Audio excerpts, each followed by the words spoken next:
it looks as though, based on, I guess, how she has performed in media, Republican media, Fox, I say conservative media, Fox, and then more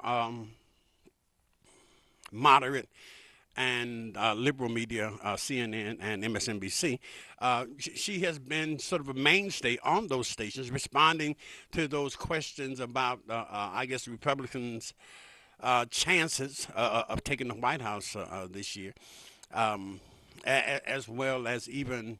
Um, these folks have been really apologists, and they have made excuses for Donald Trump. And I think maybe this week, I think it's been a good week for Trump. They have been able to move in, and he's given them a little red meat to work with, so that he has made it easier for them to come in and to justify and even to support the Trump campaign. But in the process, while he's asking African Americans for their votes, um, the contradiction exists when you look at the fact that he has brought in this guy from Breitbart News, Stephen Cannon, I think it is, Stephen K. Bannon is his name. And Stephen K. Bannon has a rather interesting past. He comes from the Judge Report. Judge Report really has been accused of being quite racist in how they treat a number of stories, xenophobic actually, talking about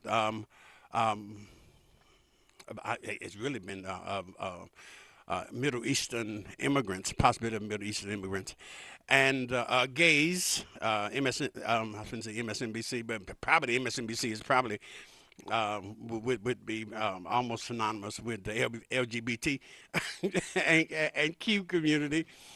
Maybe that wasn't nice, but they have made and they have staked out this position of being extremely aggressive and leaning to maybe an approach, an attitude, or a philosophy. I think that could be easily characterized as being supportive of white supremacists.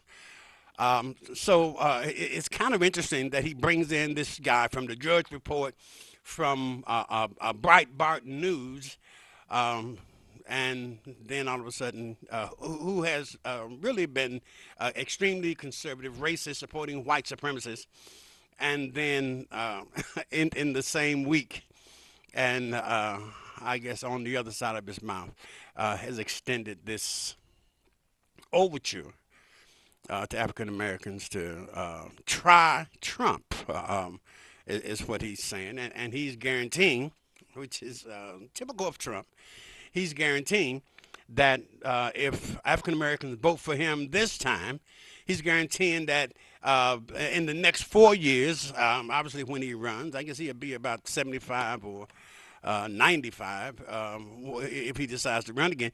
He said African Americans will vote for the Republican or for him again. I guess in the next election, 95% of African Americans will vote for him, is what he has indicated. So I'm wondering, based on his appeal, based on the overtures that he has made to the African American community, has that changed your view about voting for Donald Trump? I mean, have you even come to the point now where maybe you were in support of him before, and then he's made all of these statements in the past, and maybe your support of him cooled somewhat, and um, or maybe even decided that you were not going to vote for him. But based on the overtures that he has made concerning African Americans this week, are you perhaps ready to give him another chance? It'd be good to hear from somebody who supports. We don't get an opportunity to speak to many people who have these Republican leanings, but it would be good to hear from you this morning. But anyone, if you want to call, give us a call, 868-0351, 868-0342, and 868-4336. it's kind of interesting when you look at the organizations that I guess have decided, well, the white supremacists and Ku Klux Klan organizations, David Duke's organization, which is the Knight, they spelled that with four Ks, KKKK, the Knights of the Ku Klux Klan. What a name. I mean, what a ridiculous name. But he and other organizations throughout the country, according to, I think I forget, I'll come up with it, based on the Southern Law Center, I think it is. Um, I guess there is indication that these groups have begun to proliferate and grow throughout the country, and even now they are using Trump rhetoric and have been more aggressive and really have been expanding their recruitment throughout the country. They have openly stood up and stated on some of their websites. I tried to go to some of their websites on last night and could not get into any of their websites.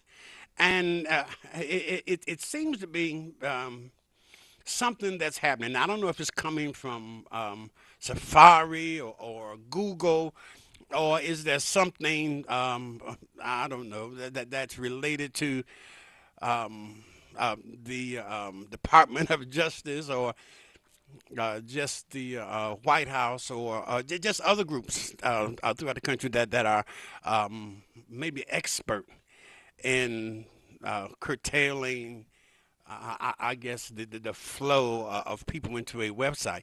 I know I could not get into the official Ku Klux Klan website. Now, if someone here has been able to get into it, let me know, because I tried like the Dickens to get into it and was stopped. It's kkk.com is really what it is, and I was not able to get there. But Media Matters did an investigative report of all of these racist groups that now are using Trump rhetoric, that have openly stated to those folks who can manage to get into some of these sites. They have openly begun using Trump and what Trump represents as a tool to actually recruit with, and have made statements. I want to read a few. David Duke: voting against Donald Trump at this point is really treason to your heritage. David Duke is the white supremacist radio host and former Ku Klux Klan wizard, currently running for Senate. Pro-white radio host James Edwards: Trump will be the first Republican nominee that I have ever voted for. Evans is a host of a pro-white radio program, The Political Cesspool.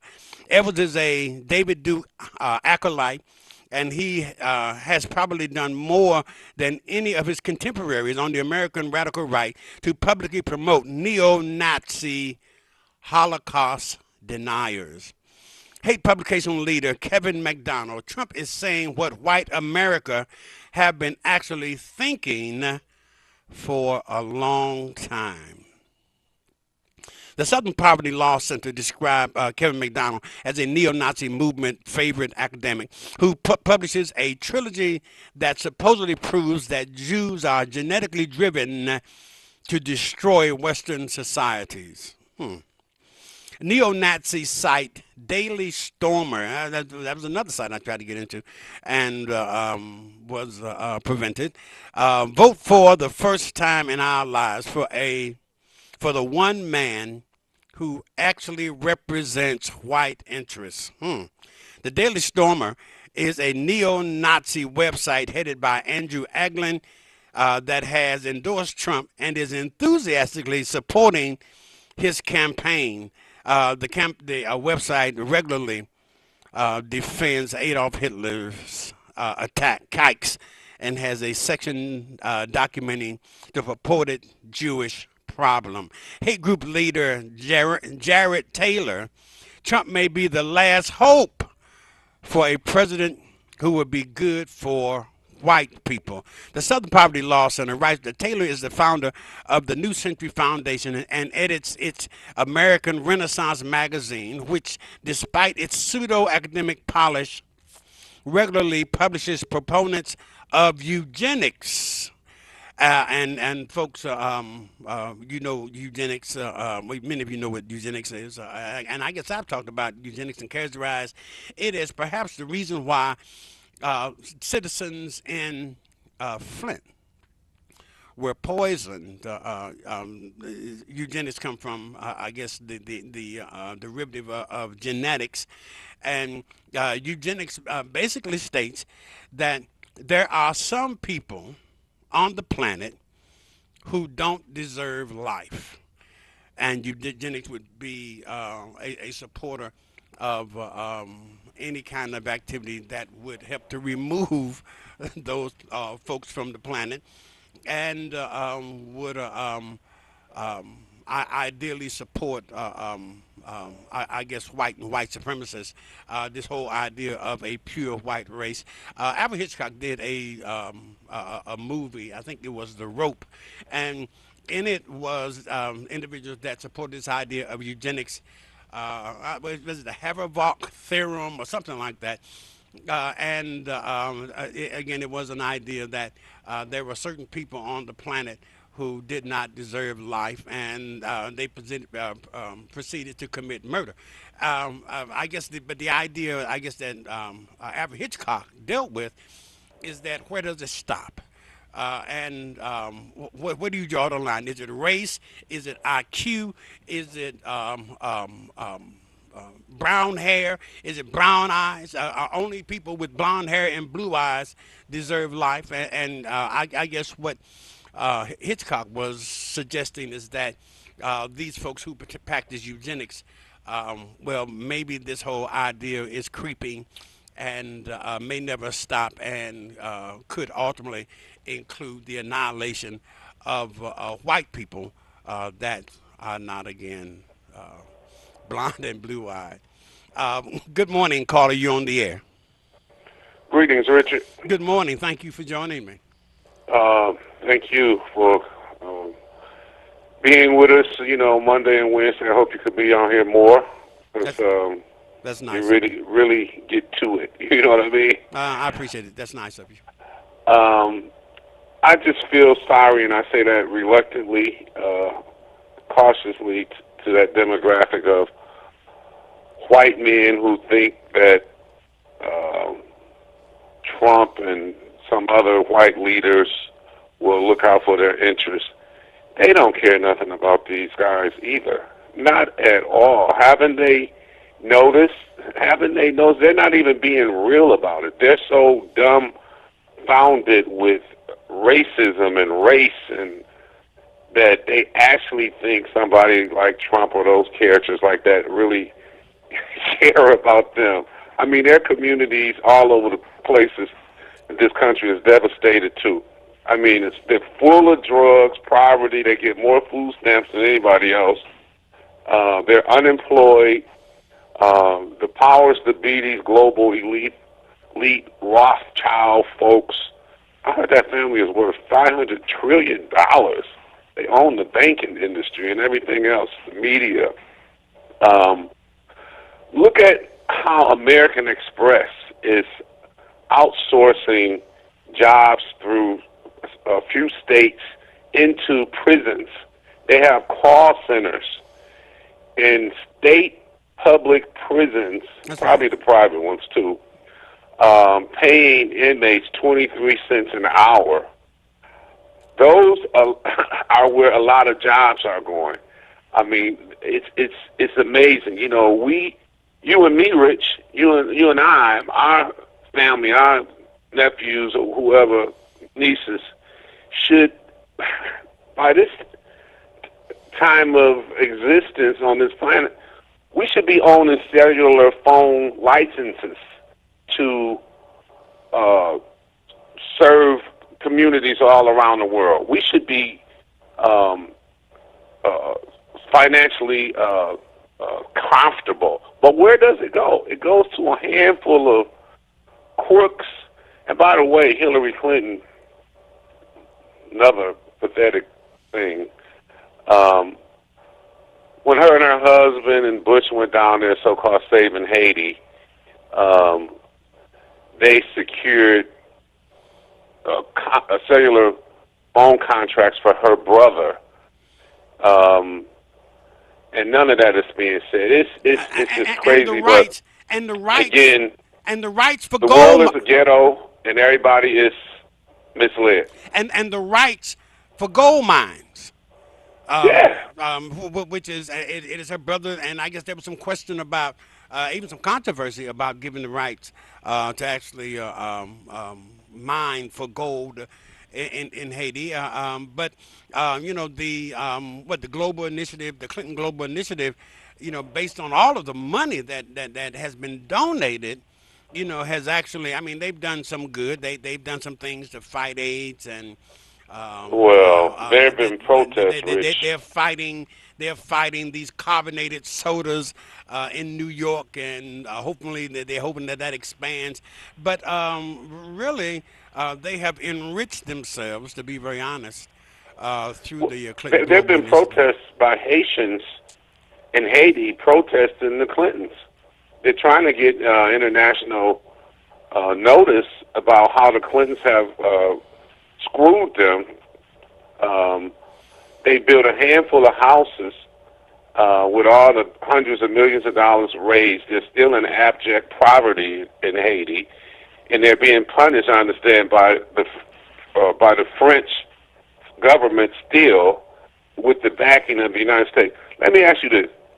An island shared by Dominican Republican and Haiti, how can one side be doing okay, the Dominican and Republican, uh, okay is has to be defined also. But on the other side, Haiti is in abject poverty. How does an earthquake hit just the Haitian side, the tsunami or whatever, and not the Dominican Republican? Uh, Was Mother Nature was she that specifically selective? targeting Haiti? Was Mother Nature that selective? That's interesting. Uh, Right. I mean, well, let's look. Let's use our critical thinking. I think it was done on purpose. You know, they can explode bombs under the ocean and create tsunamis and earthquakes, and as a result, hundreds of thousands of Haitians were killed. You know, and this country just take a quick plane ride uh, from Miami. You get to Haiti, and they're living in conditions that, I mean, they're still man, living in these tent cities, and I mean, poverty is just absolutely horrendous. If it rains and when it rains, it really creates just this horrible situation. And think about what was the disease that was actually brought into Haiti as a result of the UN. It was I forget the disease. Just they create. It was a terrible oh, pandemic at one time, and there was a soldier from one of the UN groups that came, well, UN armies that came in. I guess it was for charitable reasons, but they brought this disease that ravaged the company, the country. You talk about just how devastated the difference being that the Hades, these were the folks that defied the French under the leadership of Toussaint Louverture, yeah. and perhaps was the only time openly that Napoleon had been actually defied and forced to go into a treaty with this black country. I recall reading, it was Toussaint Louverture that stated that he wished that he could just grab Napoleon by his throat.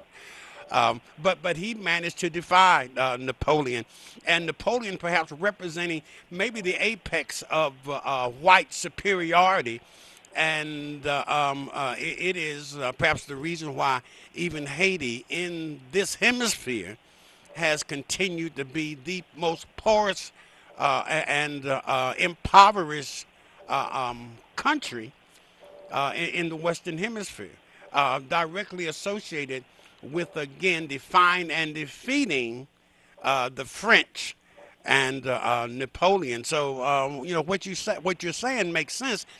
And then the dichotomy of this island with Haiti on one side and the Dominican Republic sort of representing light, bright, damn near white individuals, and this country where you have Haiti representing a more defiant and having the greater history, actually. They're the ones that are being beset upon. You have the Clintons, for example, that was responsible for destroying. I think it was the swine industry. I think that flourished in Haiti, and Sugar cane too. sugarcane, but certainly the swine where they were not allowed to export something to that effect. I remember reading it some years ago.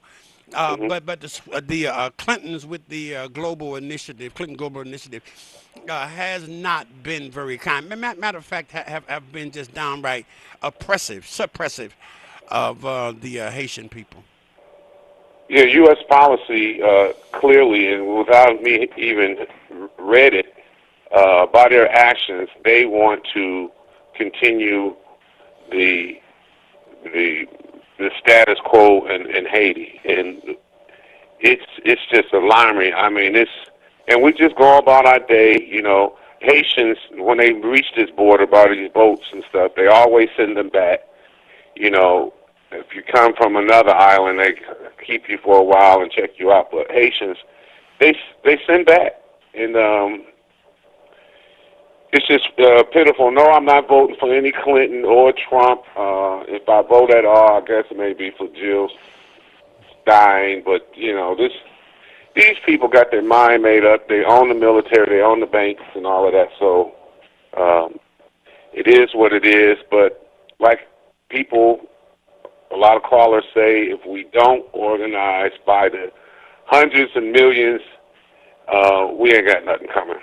I appreciate you kind of getting me started this morning. Thank you. All right, peace to Yes, you, Rich. yes, sir. Good morning, caller. You on the air? Good morning, Richard. Good morning. Thank you for joining me.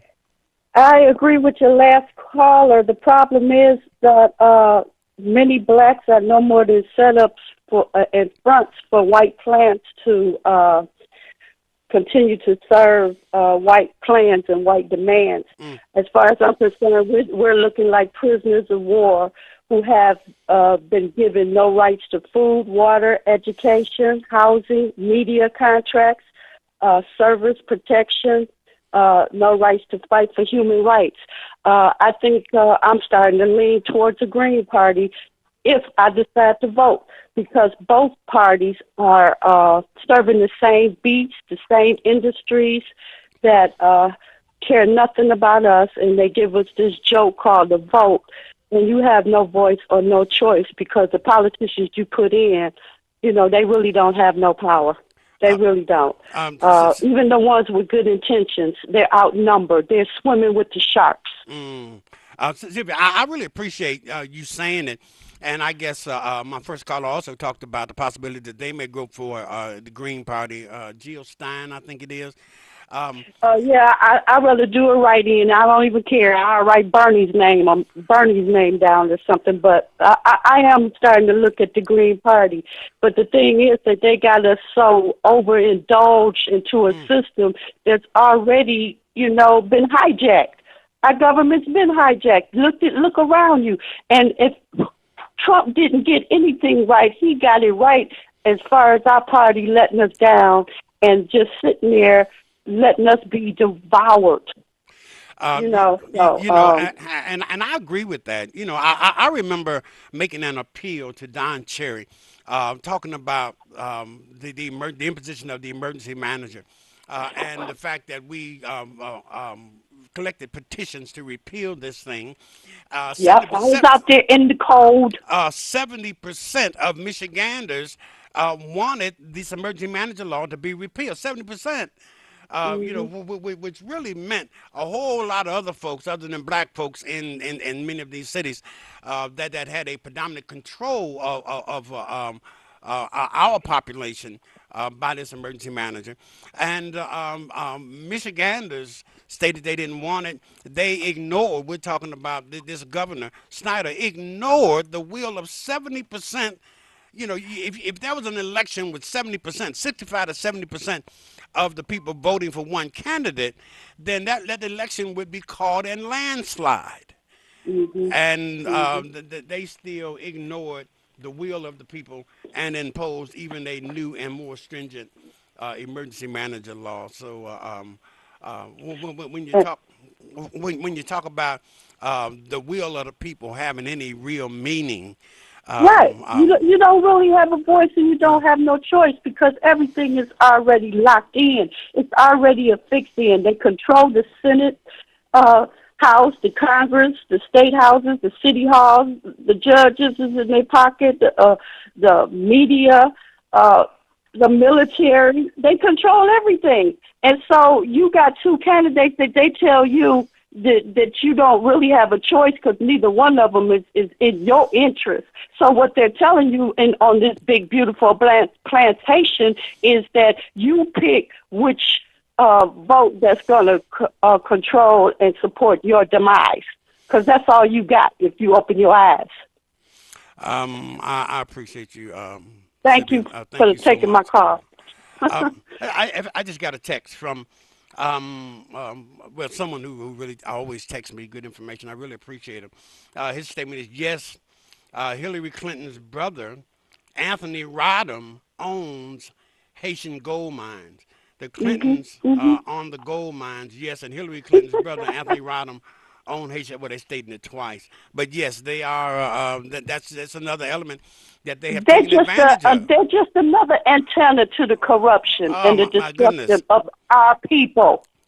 You're talking about taking advantage of pain, taking advantage of a destructive situation that really so negatively impacted that population. I mean, they're still living in tents. That they're still having to. If it rains they're walking in mud every day, trying to continue to take care of folks, trying to continue to take care of their families. It is really a rather sad situation, and my lord, they have fallen off I guess the media, and mind you, how much money came through the Red Cross and the Clinton Global Initiative and other organizations, and we really have never had an accounting of just what some of these folks were able to do. I mean, there were some folks that were there trying to take little boys out of the country Right, for maybe questionable reasons, of course. but in terms of a program that had a widespread impact on the devastation and destruction that these people are dealing with on a day-to-day As basis. far as Well, I I'm don't see concerned, it. Richard, the weapons of mass destruction is just it's right here, Mm. right within. So, people need to really wake up because your vote to me is a joke. The only thing that they respect is the power of your money, your dollars, your slave labor. All of that is nothing but human resources for this beast that's Mm. controlling everything. It Thank is. you for taking my call. I Thank love you, you. Sylvia. I love you back. Uh, Okay. all right. Bye bye. Um, One of the things that Breitbart News, and we're talking about this guy Stephen Bannon, who now is the CEO over Donald Trump's campaign. He comes from the Drudge Report, racist um, uh, uh, um, news gathering and actually reshaping of news. These folks are from Breitbart are just absolutely. I mean, some of this stuff is insane, what they've done. But part of what they've talked about, even this past week, when I guess the devastation of the floods hits Louisiana, and they are talking about why isn't Obama there? And they ignored the fact that the governor said that we cannot afford to have the governor, the president here right now, because it would take away all of the first responders, all of the streets and major highways that would have to be accessed and in many cases shut down would really divert folks who are involved in helping these folks who are dealing with this flood. And the governor stated that it would not be wise for the president to actually come to Louisiana right now. I guess he's supposed to go tomorrow. I guess once I guess he can gain better access and they have a better grip on this whole situation. But again, Breitbart News just talked about hurling invectives and at the president, and really talked about how he has ignored this city, and I guess want to compare it to what happened with Donald Trump, who he said Brownie has this whole situation under control. His appointee to um, um, the organization that comes in to help. Certainly, and I'm old. But he said Brownie has control of it, and he did fly by to just kind of take a look at the devastation. People resented the flyby, but they didn't report again what the governor said about Obama and why he has not come to FEMA, is what I'm talking about, the appointment of this guy Brownie, is how Bush characterized him. Um, it is because of he would divert so many resources away from the people who need the help right now, and therefore the president could not really afford to leave his vacation, I guess, where he's monitoring the situation, and go to Louisiana. Good morning, caller. You're on the air. Good morning. Thank you for joining us. Yes, I think what you talked about Haiti, it was cholera which they introduced. That was, it's not so much of it, but they may also have introduced a disease. But cholera was one of the things that they polluted the water upstream and was downstream where then that cholera epidemic or thing broke out, Okay. and it was man-made. The same thing with Flint and the water with lead. My connection, okay. Yes, sir.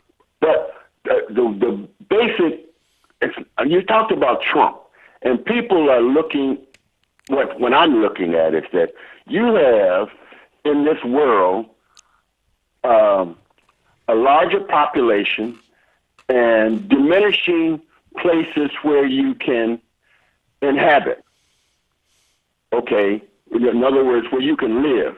It's not about how much money you got, where you can live. And then in the course of your lifetime, be able to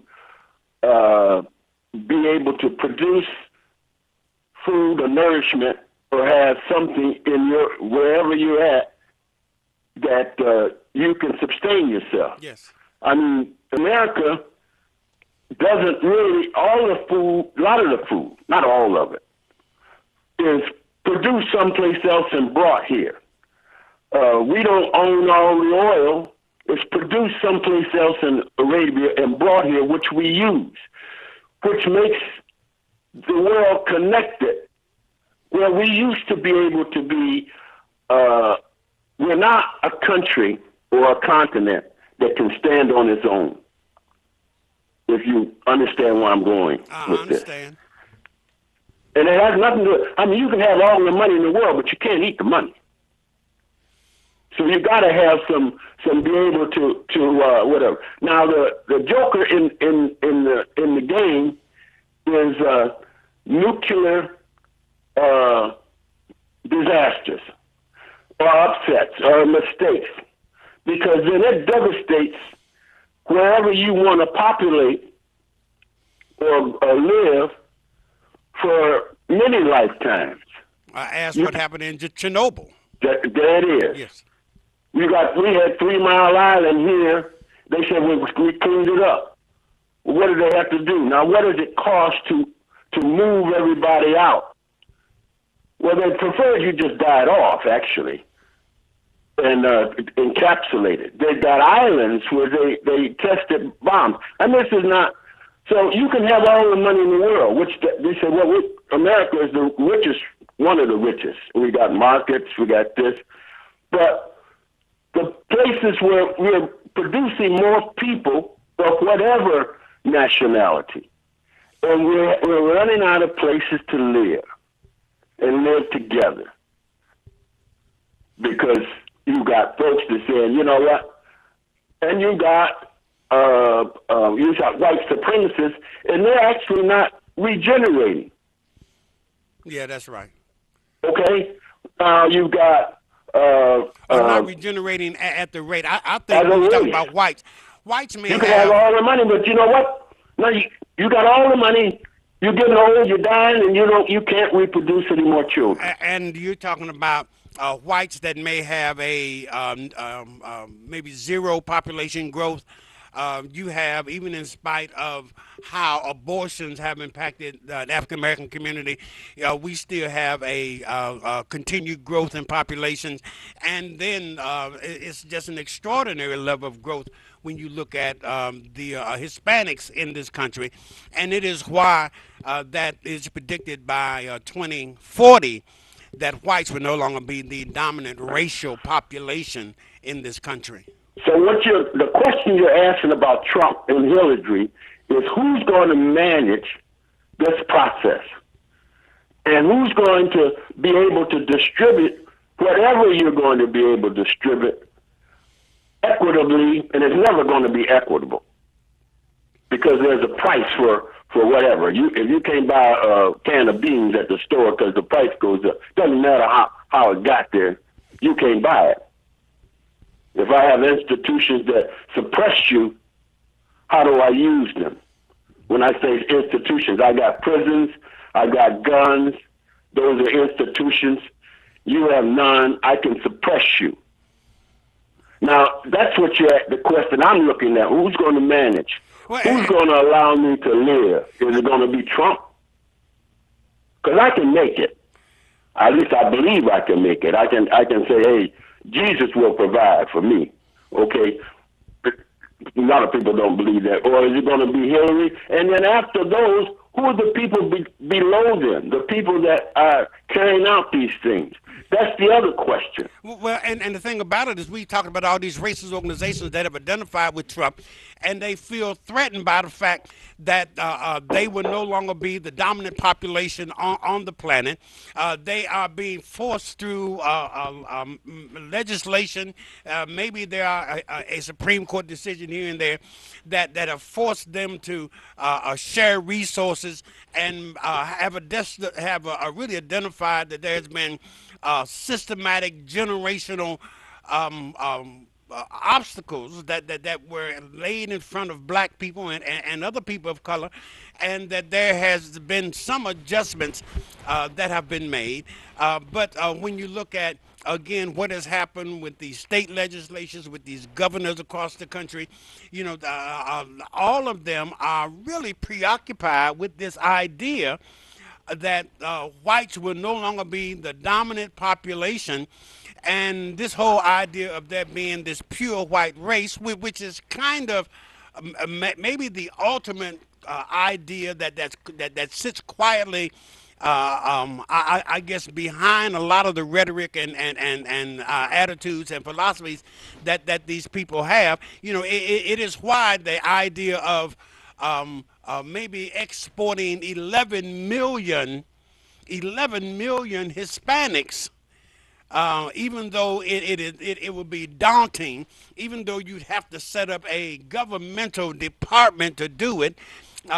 You'd have to have trains to the extent that would be even greater than what Hitler was doing in terms of gathering Jews and taking them to the ovens and to these gas chambers. I guess he only annihilated, but not only, but he annihilated 6 million people. So my goodness, it just shows you just how intimidated, just how even afraid these people are with the idea that there are growing black and brown populations in this country, and they no longer will have the control. But let me say this also.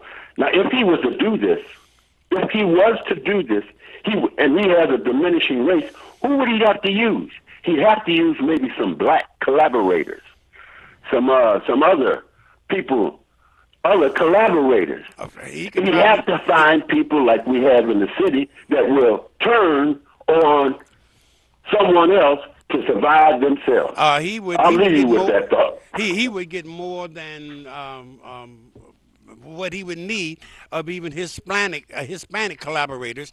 And can you imagine you'd have a situation where Hispanics would begin telling on themselves and telling on their neighbors, and I mean this situation could get to be really ugly and insane when you talk about the possibility of eliminating, taking out of the country, about 3% of the population. I mean, it would just be, my goodness, just extraordinary to, Then you get to the thing when you say eugenics. Where does it stop? and that's right. Where does it stop? Where does it stop? Once you So, eliminate and if blacks, you want to elect Trump as president, or maybe even Hillary, you got to look real hard at what you're doing. yep.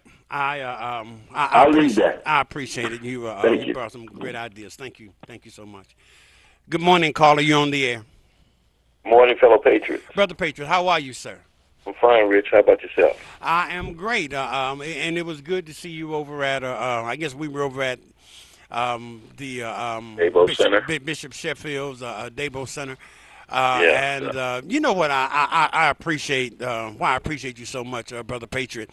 Your issue was are we going to go all the way? Because I guess inferred in your comment was don't waste my time. If we can do this, let's do it, and let's pursue it until we can get some results. Or don't bother me. Well, see, Rich, America is being hijacked, and it seems like nobody's like seeing this. When 92% of America want simple gun change, and it don't get done by the people we elect, and then when we come to the polls in Michigan here and say to the governor, we don't want the emergency manager 70%. law, Public Act 4, and then they come back and then circumvent that with 436. See, to me, that's the biggest problem we have in America. What's happening to our government is being hijacked, and that should be the concern. It shouldn't be Hillary. It shouldn't be Trump. It should be what's happening to America, where the people, I guess, the majority of the people's voice is being stifled by the people in charge. Mm.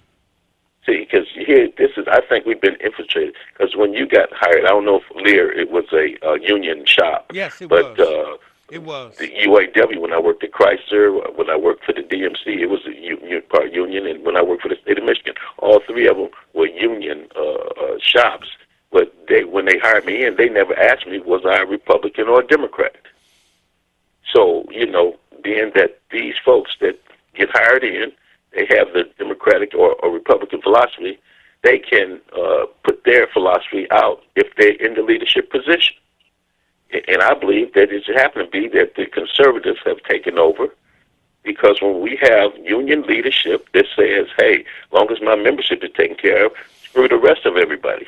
The conservative, and that's a problem. Well, the conservatives have taken over the Democratic Party to a great extent. There you go. And they are infiltrators. That's because what bothered me, Rich, when they talking about these blue dog Democrats. You ain't no Democrat. Why you call you a blue dog Democrat when you're up against the president? No, you was a Republican that went over because you couldn't get elected as a Republican. Okay. And this is a way they infiltrate the party and get elected, and then they circumvent the process. But for the liberal thinkers, at one time, liberal was a bad word. But look, you said liberal. Oh man, even the liberals were scared to say liberal. President Clinton could have vetoed welfare reform.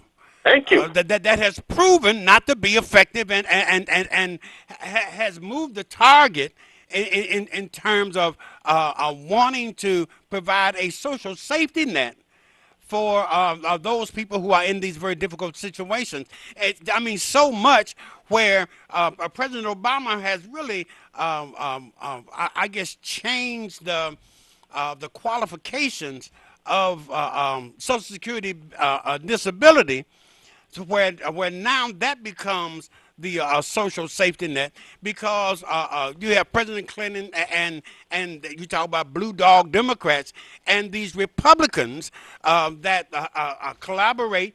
And not only are they a dominant factor in Congress, but they have a Democratic support as well, which make it almost insurmountable, and therefore they can pass the welfare reform that is unreasonable and that hurts the poor. They can pass what is it, this crack law that has put a million black men in these prisons, and here it is. We're looking at these folks who say that they're liberal, who say that they're Democrats, but really, like Bill Clinton, they act and behave like Republicans. That's the point, Rich. When we need to clean house, really clean house, and it's only two parties, really, and we need to stop the craziness.